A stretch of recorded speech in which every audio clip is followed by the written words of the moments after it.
এটা এমন এক সময় যখন মানুষের কাছ থেকে ইলমটা চিন্তাই করে নিয়ে যাওয়া হবে, ইলমটা মানুষের কাছ থেকে আত্মসাৎ করা হবে। আল্লাহ সুবহানাহু ওয়া তাআলা এই পৃথিবীতে জ্ঞান দিয়েছেন। আল্লাহ রাব্বুল আলামিন যুগে যুগে এই জ্ঞানকে ধরে রাখার জন্য যুগে যুগে নবী রাসূল প্রেরণ করেছেন। এই নবী রাসূলদেরকে যারা তাদের আদর্শ হিসেবে গ্রহণ করেছে, তারা নবী রাসূলদের পথ অনুসরণ করার কারণে আল্লাহ সুবহানাহু ওয়া তাআলা তাদেরকে জান্নাত দিবেন। তার বিপরীতে যারা নবী রাসূলদের আদর্শকে তাদের জীবনের আদর্শ হিসেবে গঠন করেনি, তাদের জীবনের আদর্শ হিসেবে তাদেরকে মেনে নেয়নি, তারা তার বিপরীতে জাহান্নামে যাবে। এই ইলম আল্লাহ রাব্বুল আলামিন ধরে রাখার জন্য যুগে যুগে নবী রাসূল প্রেরণ করেছেন। আল্লাহ নবী মুহাম্মদ রাসূলুল্লাহ সাল্লাল্লাহু আলাইহি ওয়াসাল্লামকে নবী হিসেবে প্রেরণ করে তিনি আমাদেরকে জানিয়ে দিয়েছেন তিনি সর্বশেষ নবী, তারপরে আর কোন নবী আসবে না। মুহাম্মদ রাসূলুল্লাহ সাল্লাল্লাহু আলাইহি ওয়াসাল্লাম আল্লাহর পক্ষ থেকে শেষ নবী। আল্লাহ সুবহানাহু ওয়া তাআলা বলছেন, মা কানা মুহাম্মাদুন আবা আহাদিন মির রিজালিকুম ওয়ালাকিন রাসূলুল্লাহি ওয়া খাতামান নাবিয়্যিন।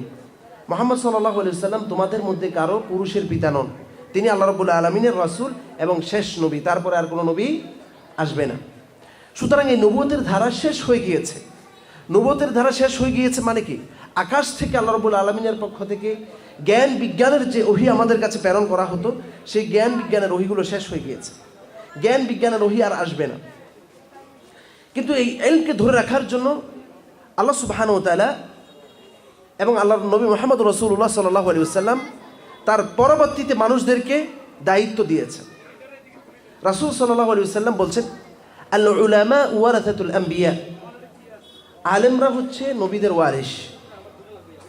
ওয়াল আনবিয়া লা ইউআরিসু দিনারান ওয়ালা দিরহামা, আম্বিয়ারা নবীরা তাদের দিনার এবং দিরহামের সম্পত্তির ওয়ারিস বানায় না। আল্লাহ রাসূল সাল্লাল্লাহু আলাইহি ওয়াসাল্লামের যত সম্পত্তি ছিল, সব সম্পত্তি তার জীবদ্দশায় তিনি সেগুলো সবগুলো আল্লাহ রাস্তায় দিয়ে গিয়েছেন। কিন্তু তিনি আমাদের জন্য রেখে গিয়েছেন আল্লাহ সুবহানাহু ওয়া তাআলার পক্ষ থেকে যে ইলম তিনি শিক্ষা দিয়েছেন, সে ইলম লা ইউআরিসু দিনারান ওয়ালা দিরহামা, তিনি দিনার এবং দিরহাম আমাদের কাছে রেখে যান নাই, রেখে গিয়েছেন ইলম। যে ব্যক্তি এই ইলম অর্জন করতে পারবে, যত বেশি ইলম অর্জন করতে পারবে, তত বেশি তিনি নবীর ওয়ারিস হবে।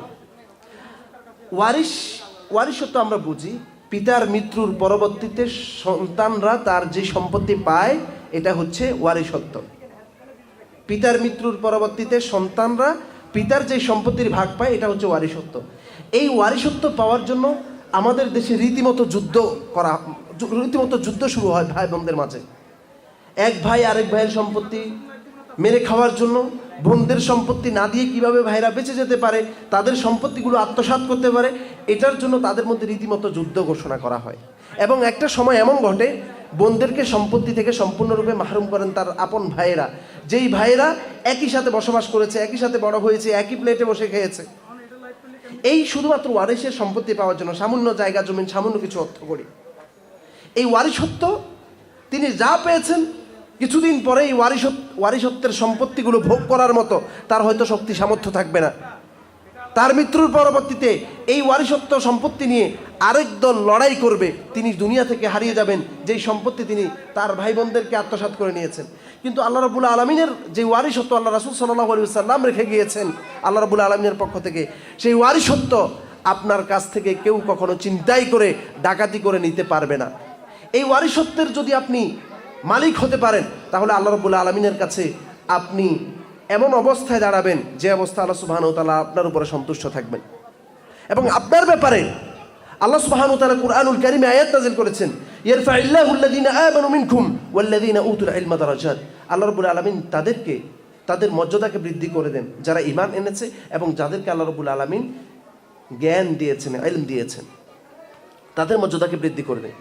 কিন্তু আল্লাহ রাসূল সাল্লাল্লাহু আলাইহি ওয়াসাল্লাম কি বলছেন? হাযা আওয়ানুন ইখতালাসুল ইলমু মিনান নাস, এটা এমন এক সময় যে সময় মানুষদের কাছ থেকে ইলমটা চিন্তাই করে নিয়ে যাওয়া হবে। হাত্তা লা ইয়াকদিরু মিনহু আলা শাই, এই ইলম যখন চিন্তাই করে নিয়ে যাওয়া হবে, তখন তার কোনো শক্তি সামর্থ্য থাকবে না। আপনার পকেট থেকে যখন কেউ মোবাইল নিয়ে যায়, আপনি যখন টের পেয়ে যান, আপনি কি মোবাইলটা চোরকে নিতে দিবেন? আপনার পকেট থেকে টাকা নিয়ে যাচ্ছে, আপনি কি টাকাটা নিতে দিবেন? আপনি নিতে দিবেন না। কিন্তু আপনার এই ইলমটা আল্লাহ রাসূল সাল্লাল্লাহু আলাইহি ওয়াসাল্লাম রেখে যাওয়া ইলমটা চুরি হয়ে যাবে, মানুষ দেখবে কিন্তু তারা এই এলমকে ধরে রাখার মতো তাদের কোনো শক্তি, সামর্থ্য, কোনো যোগ্যতা তাদের থাকবে না। তখন আল্লাহ রাসূল সাল্লাল্লাহু আলাইহি ওয়াসাল্লামের একজন প্রাজ্ঞ সাহাবী, নাম তার জিয়াদ ইবনে লাবিদ, অত্যন্ত বিজ্ঞ ব্যক্তি ছিলেন।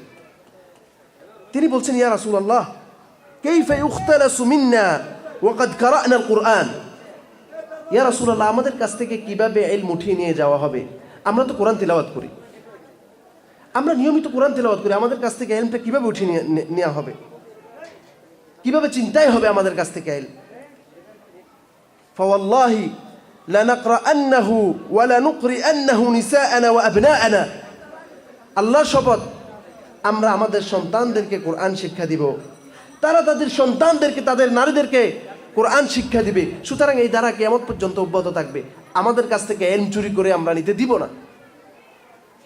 রাসূলুল্লাহ সাল্লাল্লাহু আলাইহি ওয়াসাল্লাম বলছেন, সাকিলাতকা উম্মুকা জিয়াদ, জিয়াদ, তোমার মা তোমাকে হারিয়ে ফেলুক।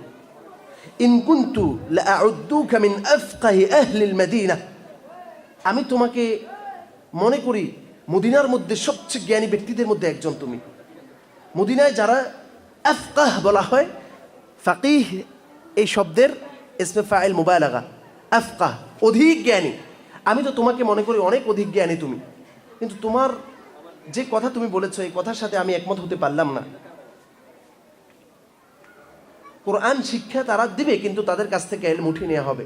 কিভাবে?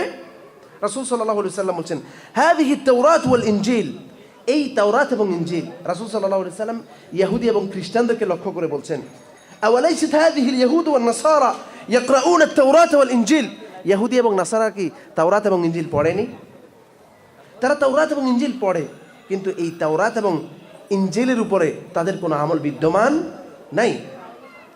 আজকে আমাদের দেশে কোরআন পড়া হচ্ছে, হিফজখানাগুলোতে শত শত হিফজখানা। এখন ফেনী শহরে যদি চিন্তা করা হয়, শত শত হিফজখানা। এই জায়গায় একটা, এখানে একটা, এখানে একটা, এই নাজির রোডে আমার মনে হয় 7-8টার কম হবে না। অনেক হিফজখানা। পাঠানবাড়িতে গেলে প্রত্যেকটা ঘরে ঘরে হিফজখানা, প্রত্যেকটা জায়গায় হিফজখানা হচ্ছে। এবং রমাদান আসলে আমরা যারা কোরআন পড়তে পারি না তারাও কোরআন পড়ে। কিন্তু এই কোরআন পড়া কি পড়ার মধ্যে যারা সীমাবদ্ধ থাকবে, কোরআন বুঝবে না, কোরআন অনুযায়ী নিজের জীবন গড়বে না, তারা এই কোরআন পড়ার মাধ্যমে কোরআনের জ্ঞানকে তারা ধরে রাখতে পারবে না। আওয়ালাইসাত হাযিহিল ইয়াহুদ ওয়ান নাসারা ইয়াকরাউনা আত-তাওরাত ওয়াল ইনজিল। ইহুদি এবং নাসারা কি কোরআন, তাওরাত এবং ইনজিল পড়তো না? কিন্তু তারা কি তার উপরে আমল করেছে? আমল করে নাই। সুতরাং এই কোরআন শুধুমাত্র শিখার মধ্যে যদি আমরা রেখে দিই, মুখস্থ করার মধ্যে রেখে দিই, তাহলে কিন্তু আমাদের কাছ থেকে ইলমটা উঠে যাবে, আমরা টেরও পাবো না। সম্মানিত ভাইয়েরা, সুতরাং আমাদেরকে এই হাদিস থেকে বুঝতে হবে, এই ইলমকে যদি আমরা ধারণ করতে চাই, আমাদেরকে কোরআনুল কারীম যতটুকু আমরা শিখি তার পাশাপাশি তার আমল সমাজে বিদ্যমান করে নিয়ে আসতে হবে। আজকে আমরা যারা মুসলিম ঘরের সন্তান, একটু কথা বলবেন না, আপনার কথা বলবেন না, এই কথা বলবেন না, কথা বলবেন। কোরআনুল কারীমের কথা হচ্ছে, সেখানে যদি কথা হয়, এর থেকে বড় হতভাগা আর কে হতে পারে? আল্লাহ সুবহানাহু ওয়া তাআলা বলছেন, ওয়া ইযা কুরিয়াল কুরআনু ফাসতামিউ লাহু ওয়া আনসিতু লাআল্লাকুম তুরহামুন। যেখানে কোরআনুল কারীমের তেলাওয়াত করা হয় সেখানে চুপ করে শুনবে, কোনো ধরনের আওয়াজ করবে না, তাহলে তারা আল্লাহর পক্ষ থেকে রহমত প্রাপ্ত হবে। সুতরাং কথা বলে আপনি আমল বরবাদ করবেন না। আল্লাহ রাব্বুল আলামিন অন্য আয়াতের মধ্যে বলছেন, লা তারফাউ আসওয়াতাকুম ফাওকা সাওতিন নবী। নবী সাল্লাল্লাহু আলাইহি ওয়াসাল্লামের কথার উপরে তোমাদের কথাগুলো বাড়াবে না। যদি বাড়াও, আন তাহবাতা আমালুকুম ওয়া আনতুম লা তাশউরুন, তোমাদের আমলগুলো সব বরবাদ হয়ে যাবে, তোমরা টেরও পাবে না। সুতরাং আপনি আসছেন মাহফিলে, এখানে এসে কথা বলে যদি আপনার আমলগুলো বরবাদ করে চলে যান, তো এই মাহফিলে আসার দরকার কি? মাহফিল থেকে চলে গেলেই ভালো। যদি আপনি নিয়ত করেন আপনি মাহফিলে এসে কথা বলবেন, তাহলে মাহফিল থেকে চলে যাওয়াই ভালো। তো আমি আপনাদের কাছে আশা রাখি, আপনারা কেউ কথা বলবেন না। আমলগুলোকে আমরা আমল শুদ্ধ করার লক্ষ্যে মাহফিলে এসেছি, কিছু শিখার লক্ষ্যে মাহফিলে এসেছি। এখানে এসে যদি আমরা কথা বলি, আমাদের আমলগুলো নষ্ট হয়ে যাবে। প্রিয় ভাইয়েরা, আমি আপনাদের সামনে যে কথা বলছিলাম, এই ইলম আমাদের কাছ থেকে আজকে উঠে গিয়েছে। আমরা কোরআনুল কারীম তেলাওয়াত মোটামুটি আমাদের মুসলিম সন্তানরা অনেকেই জানে, কিন্তু এই কোরআনের কতটুকু আমল বিদ্যমান আছে আমাদের এই সমাজে? আজকে মনে করেন আমাদের এই দেশে যদি কোরআনুল কারীমকে সংবিধান হিসেবে ঘোষণা করা হয়, মুসলিমদের মধ্য থেকে বিরাট একটা দল তার বিরুদ্ধে দাঁড়িয়ে যাবে। কেমন? আমি একটা উদাহরণ দিই। আজকে যদি কোরআনের আইন বাস্তবায়ন করা হয়, যেমন আপনার সন্তান, প্রত্যেকে তার সন্তান চিন্তা করেন, আপনার সন্তান চুরি করেছে, আর এই চুরির জন্য দুইটা শাস্তি দেওয়া হবে। আপনাকে বলা হলো দুইটা শাস্তি দেওয়া হবে। একটা শাস্তি হচ্ছে কোরআন অনুযায়ী, আরেকটা শাস্তি হচ্ছে সরকার কর্তৃক নির্ধারিত। সেটা কি? তার 1 মাসের অথবা 1 বছরের জেল দেওয়া হবে। আর আরেকটা হচ্ছে তার হাত কেটে দেওয়া হবে। আপনি কোনটা মেনে নেবেন? আপনাকে যদি প্রশ্ন করা হয়, আপনি 1 বছরের জেল অথবা 1 মাসের জেলটা মেনে নেবেন নাকি হাত কাটাটা মেনে নেবেন? আপনি অবশ্যই সরকারেরটা মেনে নেবেন। আর যদি সরকারেরটা মেনে নেন, আপনি জেনে শুনে বুঝে, তাহলে আপনার ঈমান সেখানেই শেষ। আপনার এই শুধুমাত্র মৌখিক দাবি যে আমি ইসলাম চাই, ইসলাম চাই, ইসলাম নিয়ে বাঁচতে চাই, আল কোরআনের আলো, ঘরে ঘরে জালো, এই জালোর মাধ্যমে, মৌখিক স্লোগানের মাধ্যমে ইসলাম কখনো বাস্তবায়িত হবে না। আপনি তখনই সত্যিকার ঈমানদার হতে পারবেন আপনার সন্তান, আপনার ভাই চুরি করেছে আর কোরআনের বিধান অনুযায়ী তার বিচার করা হচ্ছে, আপনি এটার মধ্যে সন্তুষ্ট, তখনই আপনি সত্যিকার ঈমানদার হতে পারবেন। কিন্তু আপনি যদি মনে করেন না, হাত কেটে দিলে তো শেষ, আমি কোরআনের এই বিধান মানি না, আমার ভাইকে কোনো রকম 1 বছর জেল কাটলে এরপরে তো মোটামুটি হাত নিয়ে সে বেঁচে থাকতে পারবে, এই চিন্তা যদি করেন, তাহলে শেষ, তাহলে শেষ, আপনার ঈমান শেষ। আমাদের এই দেশে যদি কোরআনকে সংবিধান হিসেবে করা হয়, আমি যেটা বলছিলাম, কোরআনকে যদি সংবিধান করা হয়, এই সংবিধানের বিরুদ্ধে আমাদের হাজার হাজার মানুষ দাঁড়িয়ে যাবে, বলবে যে আমরা কোরআনকে সংবিধান হিসেবে মানি না। কিন্তু তিনি আবার মাহফিলে গিয়ে স্লোগান দেন, আল কোরআনের আলো, ঘরে ঘরে জালো। কারণ তিনি কোরআন জানেন না, আসলে কোরআন জানেন না কোরআন কি। এই না জানার কারণে আজকে মূলত আমাদের কোরআন আমাদের সমাজে বাস্তবায়িত হচ্ছে না। আমরা যখন কোরআনকে মেনে নিতে পারছি না, তখনই আমাদের সংবিধান একটা আমল। মসজিদের মধ্যে আমি একটা উদাহরণ দিয়ে বলি, মাগরিবের সলাতের আগে আল্লাহ রাসূল সাল্লাল্লাহু আলাইহি সাল্লাম বলছেন, সল্লু ক্বাবলাল মাগরিবি রাকাতাইন, সল্লু ক্বাবলাল মাগরিবি রাকাতাইন, সল্লু ক্বাবলাল মাগরিবি রাকাতাইন লিমান শা। তোমরা মাগরিবের আগে 2 রাকাত সালাত আদায় করো, মাগরিবের আগে 2 রাকাত সালাত আদায় করো। তৃতীয়বার বললেন, যার ইচ্ছা সে সালাত আদায় করতে পারে। আমাদের এলাকায় একটা মসজিদের ইমাম সাহেব কোনো কারণে হয়তো এই হাদিসটা জেনেছেন, তার ইতিপূর্বে জানা ছিল না। তিনি মসজিদে গিয়ে মাগরিবের সালাতের আগে, প্রায় 30 বছরের ইমাম তিনি, ওই মসজিদে তিনি সালাতে দাঁড়িয়েছেন। মাগরিবের জামাতের আগে তিনি 2 রাকাত সালাতে দাঁড়িয়েছেন। এরপরে ইশারের ওয়াক্ত থেকে তার ইমামতি শেষ, তার ইমামতি করতে তাকে আর দেওয়া হয় নাই। কেন? হুজুর আজকে নতুন মাসালা নিয়ে আসছে, মাগরিবের নামাজের আগে তিনি 2 রাকাত নামাজ পড়ছেন। আজকে এই আমাদের মতো ব্যক্তিরাই ইসলামের পিছনে বাধা হয়ে দাঁড়াচ্ছে, আমাদের মতো ব্যক্তিরাই রাসূল সাল্লাল্লাহু আলাইহি সাল্লামের সুন্নাতের বিরুদ্ধে দাঁড়াচ্ছে। কারণ আমরা জানি না, আমাদের কাছ থেকে এলম উঠিয়ে নেওয়া হয়েছে, এলম উঠে যাচ্ছে, এলম চিন্তাই হয়ে যাচ্ছে। এই কারণে আমরা আজকে অজ্ঞের মতো এই এলমকে ধারণ না করে, আমরা এলমের বিরোধিতা করে আমরা নিজেদেরকে সম্ভ্রান্ত মুসলিম হিসেবে পরিচয় দিচ্ছি। এই সম্ভ্রান্ত মুসলিম পরিচয় দেওয়ার মধ্যে কিন্তু আপনি মুসলিমত্ব টিকিয়ে রাখতে পারবেন না। সম্মানিত ভাইয়েরা, আপনার এই ইসলামত্ব টিকিয়ে রাখতে হলে আপনাকে জানতে হবে, জ্ঞান অর্জন করতে হবে। আর এই জ্ঞান অর্জনের কোনো বয়স নেই। যেমন আমরা হয়তো অনেকে মনে করি যে ছোট ছোট বাচ্চা আমলে মাদ্রাসায় দিয়ে দিয়েছি, শেষ, আমার আর কোনো দায়িত্ব নেই, আমি বুড়া হয়ে গেছি, আমার বিয়ে হয়ে গেছে, সুতরাং আমি আর ইলম অর্জন করতে পারবো না, আমার পক্ষে আর সম্ভব না। এই চিন্তা করে অনেকেই আর করে না যে আমি আমার সন্তানটাকে আলেম বানাবো, মাদ্রাসায় দিয়েছি। কিন্তু বিশ্বাস করেন, আপনি যদি সত্যিকার অর্থে কোরআন সুন্নাহকে ধারণ করতে না পারেন বা কোরআন সুন্নাহ ধারণ করার জন্য চেষ্টা না করেন, আপনার সন্তানকে আপনি যেই অর্থে দিয়েছেন সেই অর্থ আপনি কখনো বাস্তবায়ন করতে পারবেন না। সেই অর্থে আপনার সন্তানকে আপনি প্রতিষ্ঠিত করতে পারবেন না। আপনার সন্তানকে প্রতিষ্ঠিত করতে হলে আগে ওই বিষয়টা আপনার নিজের ভিতরে ধারণ করতে হবে। এজন্য আল্লাহ রাব্বুল আলামিন বলছেন, ওয়ালিয়াখশাল্লাযীনা লাউ তারাকু মিন খালফিহিম যুররিয়াতান দিআফা, যারা তাদের পরবর্তী জেনারেশনকে রেখে যাওয়ার ব্যাপারে ভয় করে, তাদের পরবর্তী জেনারেশনকে কিভাবে রেখে যাবে এই ভয় করে, তাদের সন্তানকে আল্লাহ রাব্বুল আলামিন দেখভাল করবেন, আল্লাহ দেখাশোনা করবেন। আল্লাহ রাব্বুল আলামিন আরেক আয়াতের মধ্যে বলছেন যে ওয়া কানা আবুহুমা সালিহা, দুজন মুসা আলাইহিস সালাম এবং খিদির আলাইহিস সালাম এক রাস্তা দিয়ে যাচ্ছিলেন, আর যাওয়ার পথে তারা দুজন ক্ষুধার্ত ছিলেন। ক্ষুধার্ত থাকা অবস্থায় তারা একটা পরিবারের কাছে খাওয়া চাইলেন, 2 ভাই তাদের কাছে খাওয়া চাইলেন, আর তারা খাওয়া দিতে অস্বীকার করলো। ফাআবাউ আন ইউদাইয়িফুহুমা, তারা তাদেরকে খাওয়া দিতে অস্বীকার করলো। অস্বীকার করার ফলে সাধারণত আপনি যখন কারো কাছে টাকা চান, টাকা চাওয়ার পর আপনাকে যদি বলে যে মিয়া দূর হও, আপনি কি তার প্রতি আর ভালোবাসা থাকবে? কথা বলেন, থাকবে ভালোবাসা? ভালোবাসা থাকবে না। কিন্তু খিদির আলাইহিস সালাম কি করলেন? তাদেরকে খাওয়া দিতে যখন অস্বীকার করলো, তিনি তাদের ঘরের একটা অংশ, একটা দেয়াল ভাঙা ছিল, সেই দেয়ালটা তিনি ঠিক করে দিলেন। আর মুসা আলাইহিস সালাম বললেন, আপনি এই কি কাজ করলেন? সে আমাদেরকে খাওয়া দিতে অস্বীকার করলো, তারা আমাদেরকে খাওয়া দিতে অস্বীকার করলো, আর আপনি গিয়ে তাদের ঘরটা ঠিক করে দিলেন, মেরামত করে দিলেন। লাউ শি'তা লাত্তাখাযতা আলাইহি আজরা, তুমি এই ঘর ঠিক করার বাবদ তাদের কাছ থেকে একটা প্রতিদান নিতে পারতে, তুমি সেটা করলে না কেন?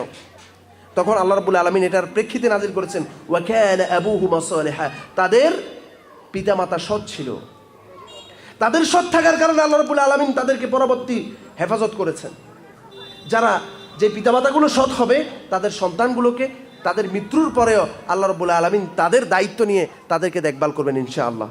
তাই আমি যে কথা বলছিলাম, আপনি আপনার সন্তানকে মাদ্রাসায় দিয়ে আপনি চিন্তা করছেন আমার আর দরকার নাই, আমি দিয়ে দিছি, আমার পোলা মানুষ হলে আমার পোলা আমাকে জান্নাতে নিয়ে যাবে, এই চিন্তা করে যদি আপনি আপনার সন্তানকে মাদ্রাসায় দিয়ে আপনি বসে থাকেন, এলম অর্জনের পিছনে আপনি সময় শ্রম ব্যয় না করেন, তাহলে আপনি যেই উদ্দেশ্যে আপনার সন্তানকে মাদ্রাসায় দিয়েছেন, যে উদ্দেশ্য আপনি বাস্তবায়ন করতে যাচ্ছেন, সেই উদ্দেশ্য সম্পূর্ণরূপে আপনি বাস্তবায়ন করতে পারবেন না। সম্মানিত ভাইরা, আল্লাহ রাসূল সাল্লাল্লাহু আলাইহি ওয়াসাল্লাম বলছেন, মান সালাকা তরিকান ইয়ালতামিসু ফিহি ইলমা,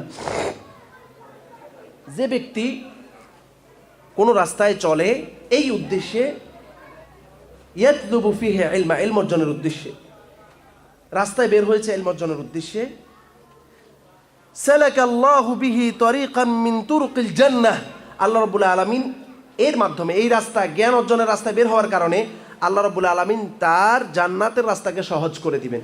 সুবহানাল্লাহ, সুবহানাল্লাহ বলবেন না? আরো জোরে। যে ব্যক্তি জ্ঞান অর্জনের উদ্দেশ্যে কোনো রাস্তায় চলে, আল্লাহ রাব্বুল আলামিন তার জন্য জান্নাতের রাস্তাকে সহজ করে দেয়। আমি এবার আপনাদের কাছে একটা প্রশ্ন জানতে চাই, জান্নাতের রাস্তা সহজ না কঠিন?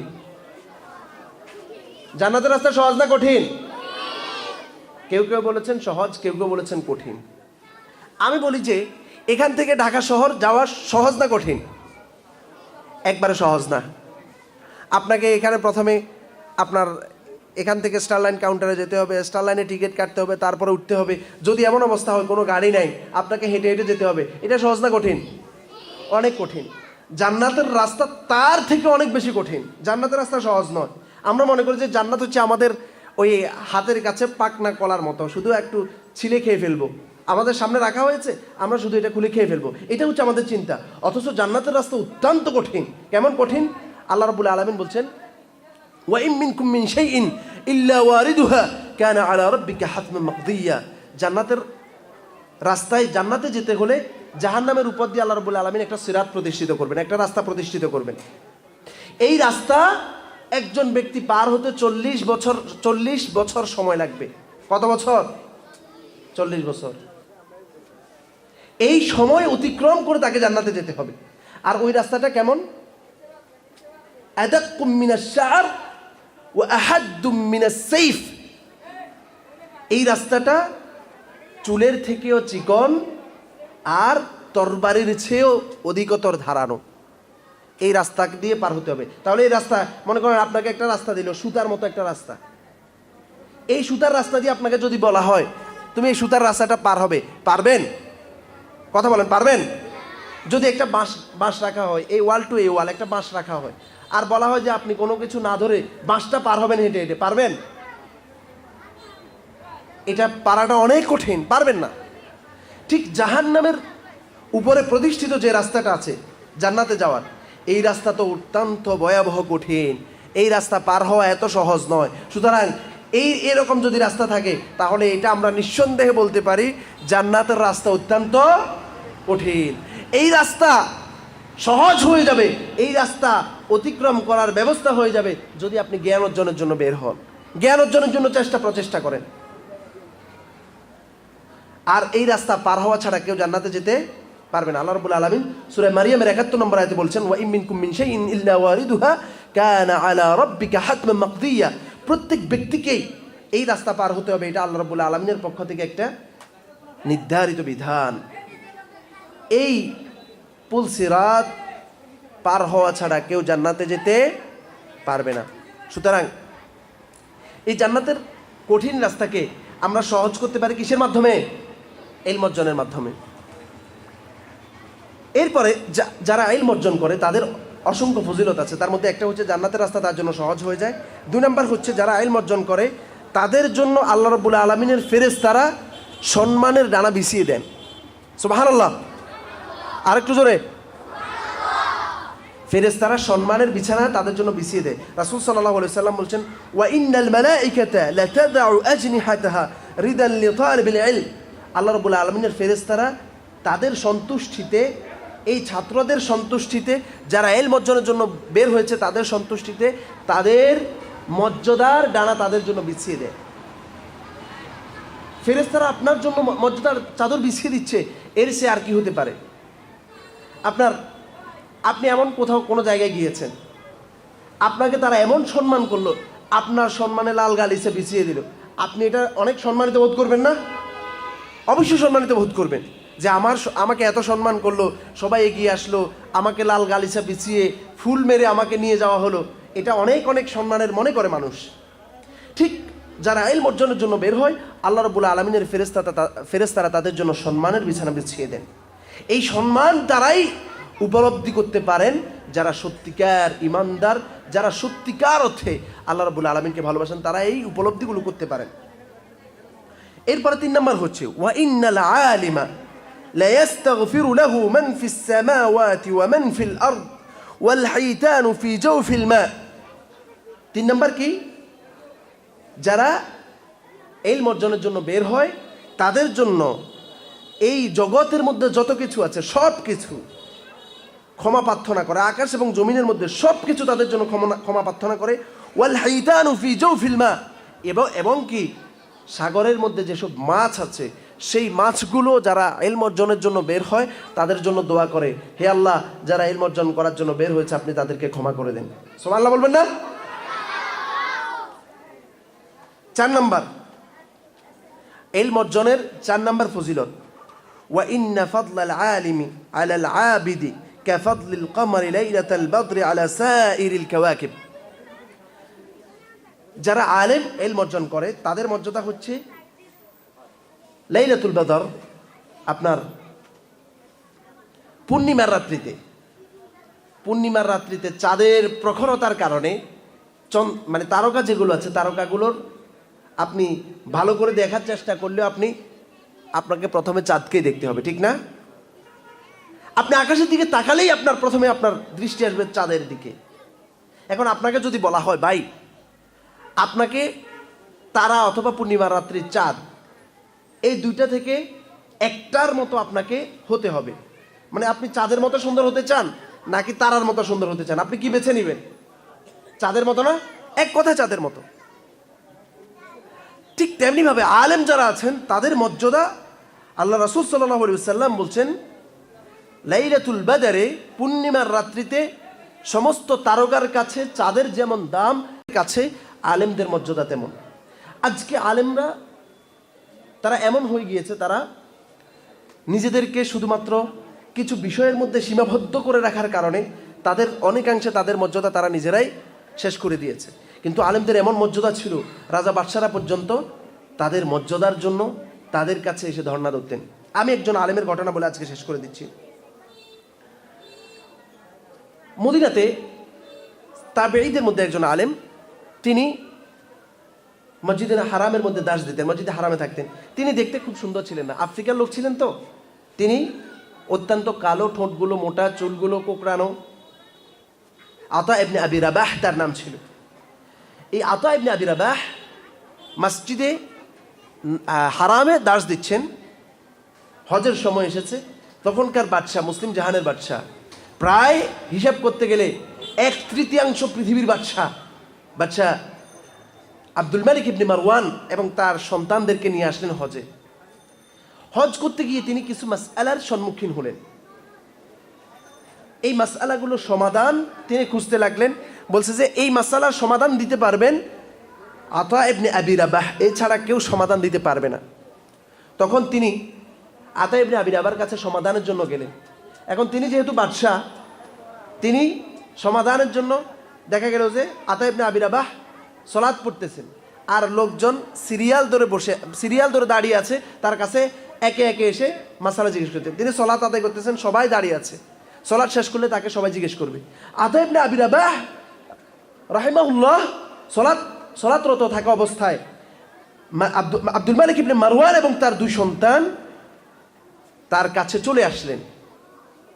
চলে আসার পরে তিনি সালাত শেষ করে বললেন, ইয়া আমিরাল মুমিনিন আলা মাকানিক, আপনি আপনার জায়গায় যান, যে জায়গায় আছেন, অর্থাৎ আপনি সিরিয়ালে ছিলেন, সিরিয়ালে যান, আপনি আগে এসে প্রশ্ন করার কোনো সুযোগ নাই। আতা ইবনে আবি রাবাহ ইলমের কারণে তিনি বাদশাকে বললেন, আপনি লাইনে যান, আপনি লাইন ক্রস করে এসে মাসআলা জিজ্ঞেস করার কোনো সুযোগ নাই। আপনি বাদশা হয়েছেন কি হয়েছে, কিন্তু আগে যে ব্যক্তি আগে এসেছেন সে ব্যক্তি আগে পাবেন। তখন বাদশা এই কথা বলার সাথে সাথে বাদশার ভিতরে একটা ভীতি সৃষ্টি হয়ে বাদশা লাইনে চলে গেলেন। এরপরে বাদশা যখন তার লাইন শেষ হওয়ার পরে তিনি যখন মাসআলা জিজ্ঞেস করলেন, জিজ্ঞেস করে তিনি তার সন্তানদেরকে বললেন, এই রাজা বাদশাহীর কাছ থেকেও আমি মনে করি এই আতা ইবনে আবি রাবাহ এর মতো যদি ব্যক্তি হতে পারো তোমরা, তাহলে তোমাদের জন্য সম্মান এবং মর্যাদার। এইরকম সন্তান গড়ার জন্য আপনারা চেষ্টা করবেন। এইরকম হওয়ার জন্য আমাদের ছাত্রদেরকে আমরা এই ওসিয়ত করবো, এই নসিহত করবো, তোমরা এরকম হবে। আল্লাহ সুবহানাহু ওয়া তাআলা আমাদের সবাইকে কবুল করে নেন। আল্লাহ রাব্বুল আলামিন আমাদের সবাইকে বুঝার তৌফিক দান করেন। হাদা ওয়া সাল্লাল্লাহু আলা নবিয়িনা মুহাম্মদ ওয়া আলা আলিহি ওয়া সাহবিহি ওয়া সাল্লাম। সুবহানাকাল্লাহুম্মা বিহামদিকা আশহাদু আল্লা ইলাহা ইল্লা আনতা আস্তাগফিরুকা ওয়া আতুবু ইলাইক।